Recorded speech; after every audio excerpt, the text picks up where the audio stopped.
UCC ગુજરાતની અંદર જે કમિટી બની ગઈ છે, કમિટી યુસીસી લાગુ કરવાની પણ વાત કરે છે. એમાં અમે આદિવાસી સમાજ વતી આબુથી ઉમરગામ સુધી જે વાત કરવા માંગીએ છીએ, એમાં યુસીસીની અંદર જે યુનિફોર્મ સિવિલ કોડ છે એની અંદર આદિવાસી સમાજને સ્વતંત્ર રાખવામાં આવે.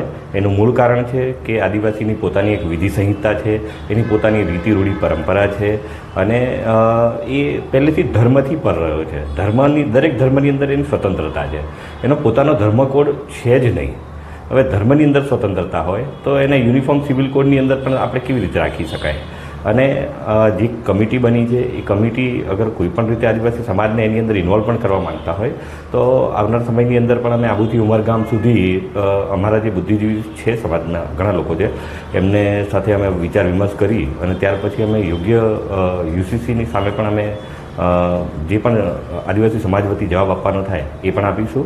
અને આમ તો ખાસ જે કહેવા માંગીએ છીએ કે આદિવાસીને પોતાની જે વિધિ સંહિતા છે એ આદિવાસી સમાજની સાથે ઘણા સમુદાયો જોડાયેલા છે. એ સમુદાયોની પોતાની એક ઓળખ છે અને એ પોતાનો કસ્ટમરી લો હોય છે. જેમ કે જે આબુથી ઉમરગામ સુધી કહીએ તો ભીલ છે, ચૌધરી છે, ગરાસિયા છે, પટેલિયા છે અને એવા અન્ય કેટલાય સમુદાયો જે આદિવાસી સમાજની અંદર છે. દરેકના પોતાના કસ્ટમરી લો અલગ છે, એનાથી એની ઓળખ છે. જો આ યુસીસી લાગુ થાય તો એમાં એટલીસ્ટ આપણે માનીએ છીએ કે આઈપીસી